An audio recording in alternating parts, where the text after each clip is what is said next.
कहते हैं प्यार जब हद से ज्यादा गुजर जाए तो वो दीवानगी बन जाता है, और जब दीवानगी सियासत से टकरा जाए तो वो कहानी बनती है एक दीवाने की दीवानियत। तो ये कहानी मोहब्बत की नहीं, जबरदस्ती के प्यार और औरत की मर्जी की है, जहाँ इश्क हक में बदल जाता है और एक लड़की अपने सम्मान के लिए प्यार को सजा बना देती है। ये वो सफर है जहाँ सत्ता, जुनून और औरत की आवाज तीनों आमने सामने आते हैं। तो आज हम एक्सप्लेन करने वाले हैं एक दीवाने की दीवानियत, जहाँ प्यार इजहार नहीं ऐलान बन जाता है। तो आइए इस फिल्म को एक्सप्लेन करते हैं और जानते हैं इसकी पूरी कहानी। वीडियो अगर अच्छा लगे तो वीडियो को लाइक करके चैनल को सब्सक्राइब जरूर कीजिएगा, ताकि आपको इसी तरह के लेटेस्ट और फ्रेश कंटेंट मिलते रहे। तो एक दीवाने की दीवानियत की कहानी एक बेहद ताकतवर और दबंग पॉलिटिशियन के बेटे विक्रमादित्य भोसले की है। शहर में उसकी ऐसी तूती बोलती है कि मुख्यमंत्री तक उसे अपनी सीट ऑफर कर देता है। उसका मोटो है मेरी मर्जी ही मेरी मर्जी है, और यही उसका जीवन मंत्र है। बचपन में विक्रम के पिता विक्रम और उसकी माँ दोनों में से किसी एक को बचा सकते थे। अगर विक्रम पैदा होता तो उसकी माँ नहीं बचती,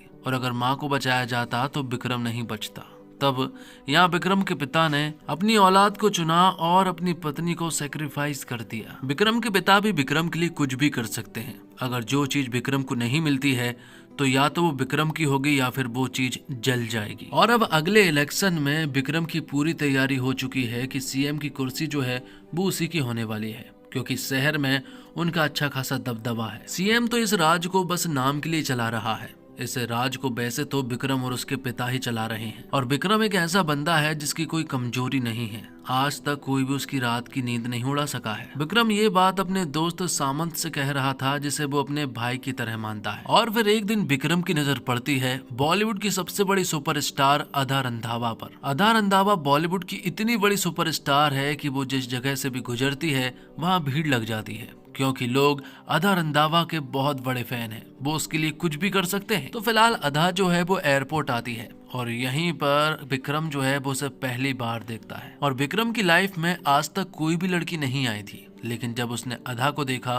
तो वो उसे देखते ही रह जाता है, मानो उसे पहली नजर वाला प्यार हो गया था। यहाँ भीड़ काफी ज्यादा थी, जिस वजह से विक्रम यहाँ अदा की मदद करता है। वो उसका हाथ पकड़कर एयरपोर्ट के अंदर लेकर आता है, जहाँ पर अदा विक्रम को थैंक यू बोलती है। लेकिन बस इतना सा मूवमेंट जो है वो विक्रम को पूरी तरह से अदा के ऊपर फिदा कर देता है। अब वो उसके लिए कुछ भी कर सकता है, उसे बस वो किसी भी हालत में पाना चाहता है। जितनी देर भी विक्रम एयरपोर्ट पर रहा वो हर वक्त बस अदा को ही देखते रहता है। तो एक ऐसा इंसान जो कभी हंसता नहीं था, मुस्कुराता नहीं था, सिर्फ और सिर्फ सीरियस रहता था, लेकिन आज वो इंसान हंसता है। अदा को याद करते हुए उसके चेहरे पर स्माइल आ जाती है। तो दूसरी तरफ हमें अदा के भी कुछ उसूलों के बारे में मालूम चलता है कि अदा के कुछ उसूल हैं। वो पैसों के लिए ही सब कुछ नहीं करती है। जैसे विक्रम की मर्जी होती है, वैसे ही यहाँ पर अदा की भी एक मर्जी है जिसके खिलाफ कोई भी नहीं जा सकता। अदा को अपनी इज्जत और सम्मान सबसे ज्यादा प्यारे हैं। कई बार ऐसा हुआ है कि प्रोड्यूसर्स मूवी में अचानक से गंदे सीन डाल देते हैं,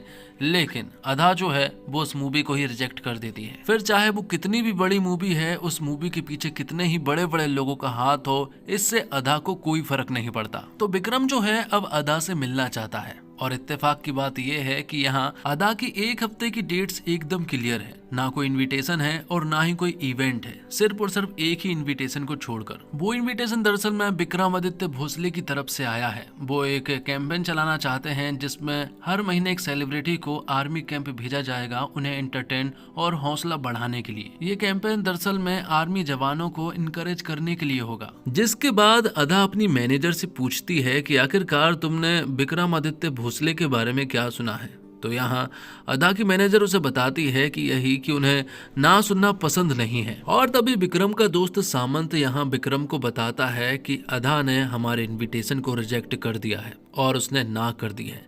ये सुनने के बाद तो अब विक्रम जो है वो अदा से पर्सनली मिलना चाहता है। तो जब वो दोनों पर्सनली मिले तो यहाँ पर विक्रम अदा से पूछता है कि आखिरकार तुमने मना क्यों किया है। जिस पर अदा बताती है कि आर्मी जवानों के बीच जाकर कैमरे से फोटोज लेना उसे पीआर और पब्लिसिटी स्टंट लग रहा था। जब ये सारी न्यूज बाहर आती तो शायद हम दोनों की ही बदनामी हो सकती थी और आर्मी जवानों की भी, इसलिए मैंने तुमसे मना कर दी। विक्रम बताता है कि वो एक पॉलिटिशियन है और वो तो ये सारी चीजें पब्लिसिटी स्टंट और पीआर के लिए ही कर रहा था, लेकिन सच बात तो ये है कि अब वहाँ ना तो कैमरा होगा, ना ही कोई पीआर होगा और ना ही कोई पब्लिसिटी स्टंट, बस तुम्हें मेरे साथ चलना होगा। जिसके लिए यहाँ पर अदा ने हाँ बोल दिया था। जिसके बाद वो दोनों ही जम्मू कश्मीर जाते हैं और वहां जाकर खूब इंजॉय करते हैं। यहाँ पर हमारा हीरो विक्रम जो है वो अदा को देखते रहता है। वो उससे सच्चा और शिद्दत वाला प्यार करने लगा था और जल्द वो ये बात अदा को बताना भी चाहता है। रास्ते में वो लोग बहुत सारी बातें और हंसी मजाक करते हैं और फिर फाइनली आर्मी कैंप भी पहुंच जाते हैं।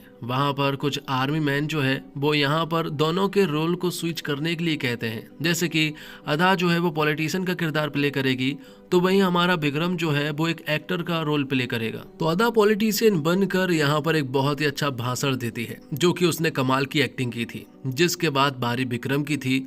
उसे यहाँ पर अदा को एक रोमांटिक तरीके से प्रपोज करना था। तो यहाँ पर जो भी सब कुछ विक्रम के दिल में था वो यहाँ पर नेचुरली रूप से अदा से बोल देता है। उसकी आंखों में आंसू भी थे, लेकिन यहाँ अदा को ऐसा लग रहा था कि शायद विक्रम जो है वो बहुत ही अच्छी एक्टिंग कर रहा है, जबकि वो सारी चीजें एक्टिंग नहीं थी, बल्कि उसने सब कुछ अदा से अपने दिल से कहा था। अब एक आर्मी मैन जो है वो अदा को एक सांप से बचाता है और उसे पकड़कर वो दूर कर देता है, लेकिन ये विक्रम को अच्छा नहीं लगा और वो सभी के सामने उस आर्मी मैन को चिल्ला देता है और कह देता है कि अदा सिर्फ मेरी है और सिर्फ मेरी।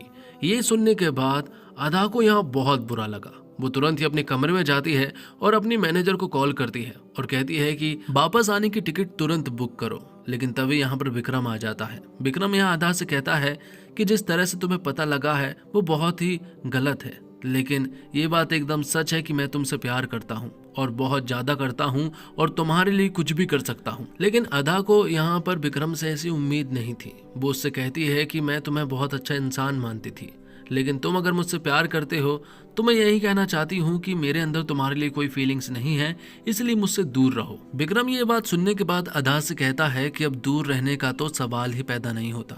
उसने साथ में जीने मरने की कस्में जो खा ली है, वो अब जिंदगी भर तुम्हारे साथ ही रहने वाला है। और वो अदा से ये भी कह देता है कि 1 महीने के अंदर हमारी शादी है, इसलिए तैयारियां स्टार्ट कर दो। अब जब अदा और विक्रम अपने अपने घर आ जाते हैं तो विक्रम जो है वो अदा के घर पर जाता है। वो अपने साथ बहुत सारे गिफ्ट्स, मिठाई और कपड़े लेकर जाता है। वो यहाँ अदा की फैमिली वालों से मिलता है और उनसे कहता है कि ये शादी का शगुन है। सुना है कि लड़की वालों के घर पहली बार जब जाते हैं तो खाली हाथ नहीं जाते हैं। विक्रम यहाँ अदा के पिता को बता देता है कि 1 महीने के बाद हम दोनों की शादी है, इसलिए तैयारियां स्टार्ट कर दो। ये सुनने के बाद अदा के पिता को समझ नहीं आ रहा था कि यहाँ पर हो क्या रहा है, कि तभी यहाँ पर अदा आ जाती है। अदा जब ये सारी चीजें देखती है तो वो यहाँ पर विक्रम को बहुत चिल्लाती है, मुझे शादी किससे करनी है, इस फैसले पर सिर्फ तुम्हारी मर्जी ही जरूरी नहीं होगी, इसमें मेरी मर्जी भी होगी और मेरी मर्जी ये है कि मैं तुमसे शादी नहीं कर सकती। और रही बात प्यार की, तो तुम्हारे जैसे इंसान से तो मुझे कभी भी प्यार नहीं हो सकता है। लेकिन अब ये सारी चीजें पब्लिक होने लगती है और तो और विक्रम के जो लोग हैं वो यहाँ अदा से हेट करने लगते हैं। बहुत सारे ऐसे डायरेक्टर और प्रोड्यूसर होते हैं जो कि विक्रम से बहुत ज्यादा डरते हैं, जिस वजह से वो सारे डायरेक्टर और प्रोड्यूसर जो है वो अदा को अपनी फिल्म से निकाल देते हैं। ये सारी चीजें जब अदा को मालूम चली कि विक्रम की वजह से ही उसे फिल्म से निकाला गया है, तो वो तुरंत ही विक्रम के घर पर जाती है। विक्रम वहां उसके स्वागत में लगा हुआ था, क्योंकि उसे पता था कि एक ना एक दिन अदा यहाँ पर जरूर आएगी। इसी वजह से उसने पहले से ही सारी प्लानिंग करके रखी थी। लेकिन यहाँ विक्रम को ये बात नहीं मालूम है कि दरअसल में वो यहाँ उससे मिलने के लिए नहीं आई है, बल्कि वो विक्रम को बहुत ज्यादा सुनाने के लिए आई है। अदा यहाँ पर विक्रम से कहती है कि तूने जो आज किया ना वो बिल्कुल भी ठीक नहीं किया है। तू चाहे मुझे किसी भी फिल्म से निकलवा ले, पूरी इंडस्ट्री से निकलवा ले, लेकिन फिर भी वो तेरे आगे नहीं झुकने वाली और ना ही तुझसे शादी करने वाली है। वो भले ही घर बैठ जाएगी, कुछ काम नहीं करेगी, लेकिन फिर भी वो तेरे प्यार में नहीं गिरेगी और ना ही तुझसे शादी करेगी। अब बात और तब बिगड़ जाती है जब अदा की फैमिली वाले, मतलब कि उसकी माँ और उसकी छोटी बहन के पीछे कुछ गुंडे लग जाते हैं। दरअसल में वो गुंडे उनके पीछे लगे नहीं थे, बस वो उन्हें देख रहे थे। और तो और अदा के पिता कॉलेज में एक टीचर है और उनके ऊपर भी पेपर चोरी के आरोप में कुछ इल्जाम लग जाते हैं, जिस वजह से वहाँ के लोग जो है वो यहाँ पर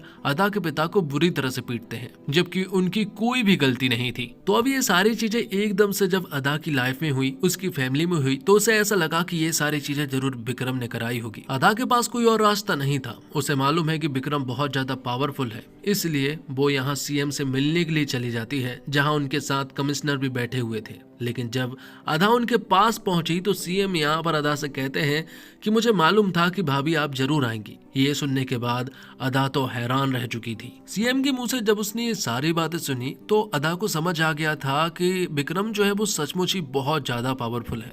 अगर सीएम भी उसे अपनी सीट देना चाहता है तो फिर उससे शक्तिशाली तो कोई है ही नहीं। थोड़ी देर के बाद ही यहाँ पर विक्रम भी आ जाता है। विक्रम से यहाँ अदा बोलती है कि मेरी फैमिली से दूर रहो, जो तुम मेरी फैमिली वालों के साथ करना चाहते हो, अगर उन्हें कुछ भी हुआ तो ये अच्छा नहीं होगा। विक्रम उसे समझाता है कि जो कुछ भी तुम्हारी फैमिली वालों के साथ हुआ है उसमें उसकी 1% भी गलती नहीं है। तुम्हें ऐसा लग रहा है कि तुम्हारी बहन और तुम्हारी माँ के पीछे गुंडे लगे हैं, जबकि ऐसी बात तो है ही नहीं। वो तो तुम्हारी फैमिली को प्रोटेक्ट करने के लिए वहां पर खड़े थे, वो तुम्हारी फैमिली के पीछे नहीं आए थे। मेरे बहुत सारे दुश्मन हैं और तुम्हारी फैमिली से मेरा कनेक्शन है। अगर तुम्हारी फैमिली वालों को अगर कुछ होता है तो इसमें उसकी भी बहुत बड़ी गलती होगी, इसलिए मुझे तुम्हारी फैमिली को प्रोटेक्ट करना ही होगा। और रही बात तुम्हारे पिताजी की, तो कॉलेज में जो कुछ भी हुआ उसमें सिर्फ एक ही बंदे की गलती थी। उस बंदे को भी मैंने अच्छे से सबक सिखा चुका हूँ, तो तुम्हारे पिताजी को अब कुछ भी नहीं होगा। लेकिन जब ये सारी चीजें हुई तो उसके पिताजी को बहुत ज्यादा बुरा लगा,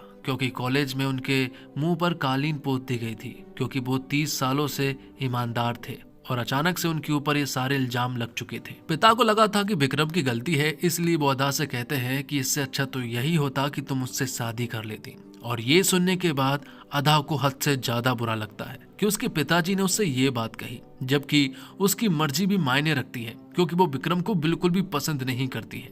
उसने ठान लिया था कि वो विक्रम को सबक सिखा कर रहेगी और सबक सिखाने के लिए उसे किसी भी हद तक जाना पड़ेगा, वो जाएगी। तो आगे हम देखते हैं कि विक्रमादित्य भोसले जब स्टेज पर भाषण दे रहा था कि तभी यहाँ पर अदा की एंट्री होती है, जो कि लाल साड़ी पहनकर यहाँ पर आती है और वो बहुत ही ज्यादा गुस्से में नजर आ रही थी। वो स्टेज पर विक्रम के पास आती है। जिस माइक से विक्रम बोल रहा था अब उस माइक से अदा बोलने लगती है। वो कहती है, होने वाले सीएम आपके नेता जो है वो मुझसे बहुत ज्यादा प्यार करते हैं, लेकिन मैं इससे बिल्कुल भी प्यार नहीं करती हूँ।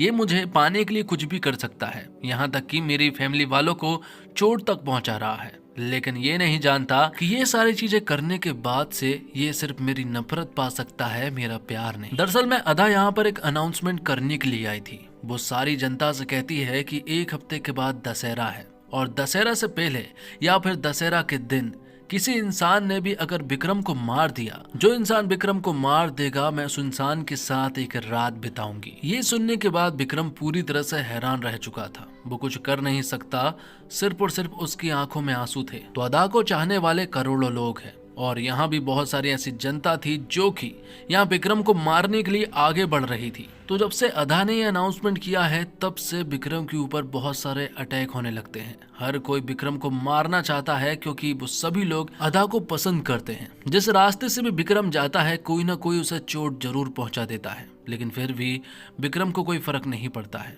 उसके अंदर अदा के लिए सिर्फ और सिर्फ प्यार है, वो अदा से नफरत नहीं कर सकता है। अब एक न्यूज चैनल पर विक्रम आता है, जहां पर एक न्यूज एंकर जो है वो विक्रम से उसके प्यार के बारे में पूछता है। वो कहता है कि आपकी मनमर्जी जो है वो बहुत ही ज्यादा हद से बढ़ती जा रही है। विक्रम कहता है कि आप इसे मनमर्जी मत कहिए, क्योंकि मैंने आज तक कभी भी अदा का हाथ नहीं पकड़ा है और ना ही उसकी फैमिली वालों को चोट पहुंचाई है। रही बात मेरे प्यार की, तो मेरे प्यार को दुआ चाहिए। इसलिए वो यहाँ एक अनाउंसमेंट करता है और कल वो 100 जोड़े की शादी करवाने वाला था और एक मंडप वो खाली भी रखेगा कि कहीं अगर यहाँ अदा आ गई तो वहीं पर वो उससे शादी कर लेगा। लेकिन अदा के ऐसे कोई नेक इरादे नहीं है। वो तो विक्रम से हद से ज्यादा नफरत करने लगी है और उसकी नफरत जो है वो धीरे धीरे बढ़ती ही जा रही थी। हर तरफ से विक्रम के ऊपर अटैक हो रहे थे, उसे लोग चोट पहुंचा रहे थे, उसे लोग मारना चाहते हैं। तो दूसरी तरफ विक्रम जो है वो उन 100 जोड़े की शादी करवाता है। थोड़ी देर के बाद ही उसी जगह पर अदा भी आ जाती है, जो कि सफेद साड़ी पहनकर यहाँ पर आती है। वो यहाँ पर आकर विक्रम से कहती है कि तू इन सभी लोगों की शादी कराकर दुआ तो ले लेगा, लेकिन मैं भी देवी माँ से दुआ मांगना चाहती हूँ कि तेरी मौत जल्द से जल्द हो जाए। इसलिए वो नंगे पैर देवी माँ के मंदिर जाएगी, जहां विक्रम भी उसके साथ जाता है। बीच रास्ते में विक्रम के ऊपर बहुत सारे अटैक होते हैं और वो बहुत ही बुरी तरह से जख्मी भी हो जाता है, लेकिन फिर भी अदा को इससे कोई भी फर्क नहीं पड़ता। जबकि विक्रम यहाँ पर अदा को बचा रहा था, क्योंकि उसे भी चोट लग सकती थी, लेकिन अदा को फिर भी कोई फर्क नहीं पड़ता। वो देवी माँ के सामने जाती है और यहाँ दुआ करती है कि विक्रम जल्द से जल्द मारा जाए। विक्रम के पिता को जब ये सारी चीजें पता चली तो उन्हें ऐसा लगा कि ये हद हो रही है, इसलिए अब वो यहाँ पर अधा को अपने घर उठा ले आते हैं। विक्रम से कहते हैं कि तुझे जो करना है तू वो कर, लेकिन आज के बाद तू इस लड़की का नाम मत लेना। तब विक्रम अधा के पास जाता है जो कि उसी के कमरे में मौजूद थी। अधा उससे कहती है कि दिखा दी अपनी औकात, तुम यही चाहते थे, इस कमरे में तुम्हें जो करना है तुम वो कर लो, लेकिन फिर भी मेरे अंदर से तुम्हारे लिए प्यार नहीं पनपेगा। विक्रम उसे बताता है कि ये उसका काम नहीं है, ये उसके पिताजी का काम है, ऐसी हरकतें वो सोच भी नहीं सकता है। तुम्हारी नजरों में मैं रावण हूँ और इस सदी का मैं पहला रावण हूँ जो कि सीता माँ को पहली बार उसके घर छोड़ने के लिए जाएगा सही सलामत। तो विक्रम अदा को उसके घर छोड़ने के लिए जाता है, जिसके बाद हम देखते हैं सामंत को जो कि विक्रम के पास आता है। वो उसे एक ऐसा रहस्य बताना चाहता है जिसके बाद शायद विक्रम की पूरी दुनिया जो है वो पलट सकती है। सामंत बताता है कि तुम्हारे पिता ने ये डिसाइड नहीं किया था कि तुम्हें इस दुनिया में आना है या फिर तुम्हारी माँ को जिंदा रहना है, बल्कि तुम्हारी माँ ने डिसाइड किया था कि तुम्हें इस दुनिया में आना है। लेकिन अब तक विक्रम को ऐसा लग रहा था कि उसके पिता ने ही डिसाइड किया था और उनकी मर्जी के हिसाब से ही वो यहाँ पर आया था। इसी वजह से विक्रम सोचता है कि उसकी मर्जी ही सब कुछ है, क्योंकि उसकी मर्जी उसके पिता को विरासत में मिली है। लेकिन अब जब ये सारी बातें पता चली है तो वो पूरी तरह से हैरान था। उसे समझ आ गया था कि मेरी मर्जी सिर्फ मेरी है। ये सारे शब्द उसके पिता के दिए हुए शब्द थे कि अगर जो चीज तेरी मर्जी के हिसाब से नहीं होगी उस चीज को हम जला देंगे। लेकिन आज उसे ये बात मालूम चली है कि सामने वाले की मर्जी भी कोई चीज होती है, जिस वजह से उसे समझ आया कि जो चीज वो अदा के साथ कर रहा था वो बहुत ही गलत कर रहा था। इसलिए अगले दिन वो अदा के पास जाता है और आज दशहरा का दिन है। वो अदा के पास जाकर उससे माफी मांगता है। वो कहता है कि मैंने तुम्हारे साथ इतना कुछ बुरा किया है कि मैं तुम्हारे प्यार के काबिल ही नहीं हूँ, लेकिन मैं उम्मीद करूंगा कि तुम मुझे माफ कर दो। अब बात सिर्फ प्यार की नहीं, सिर्फ माफी की रह गई है कि तुम दशहरा के मैदान में आओ और वहां मुझे माफ कर दो। मुझे तुम्हारा प्यार नहीं चाहिए, अब बस माफी चाहिए है। तुम वहां आकर सबके सामने मुझे माफ कर दो, यही मेरे लिए सब कुछ होगा। लेकिन जब ये सारी चीजें विक्रम के पिता को मालूम चली कि दशहरा के मैदान में अदा भी आने वाली है, तो विक्रम के पिता यहाँ सामंत को ऑर्डर देते हैं कि अगर अदा वहां पहुंचती है तो तुम्हें अदा को इस तरह से मारना है कि कोई इंसान विक्रम को मारने वाला था, लेकिन गोली जो है वो गलती से अदा को लग गई।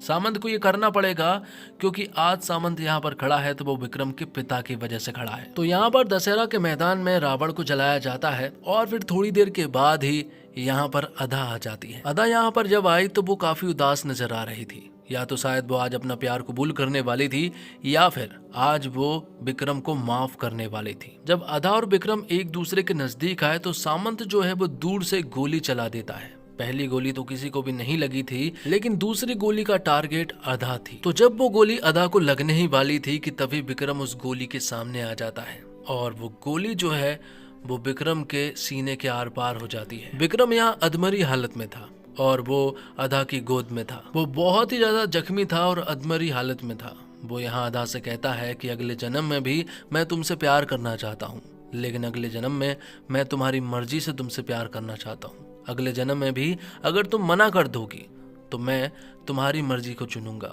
और वहां से चुपचाप चला जाऊंगा। और आखिरी टाइम पर यहाँ विक्रम जो है वो अदा से कहता है कि हो सके तो मुझे माफ कर देना। इतना बोलकर वो अपनी आंखें बंद कर लेता है और तभी अदा उससे कहती है कि मैंने तुम्हें माफ किया, लेकिन ये बात विक्रम नहीं सुन पाया था क्योंकि वो मारा जा चुका था। और इसी के साथ ये फिल्म यहीं पर समाप्त हो जाती है। तो दोस्तों उम्मीद करता हूँ आपको वीडियो पसंद आई होगी। वीडियो पसंद आई हो तो वीडियो को लाइक करके चैनल को सब्सक्राइब जरूर कीजिएगा ताकि आपको इसी तरह के लेटेस्ट और फ्रेश कंटेंट मिलते रहे। मिलते हैं एक और कमाल की वीडियो के साथ, तब तक के लिए आप हमारे चैनल के साथ बने रहिए। साथ ही आप हमें बता सकते हैं कि आपको ये फिल्म कैसी लगी। अगर फिल्म अच्छी लगी है तो कमेंट में जरूर बताइएगा। आगे कौन सी फिल्म हमें एक्सप्लेन करनी चाहिए ये भी जरूर बताइएगा। तो दोस्तों जय हिंद, जय भारत, जय श्री राम।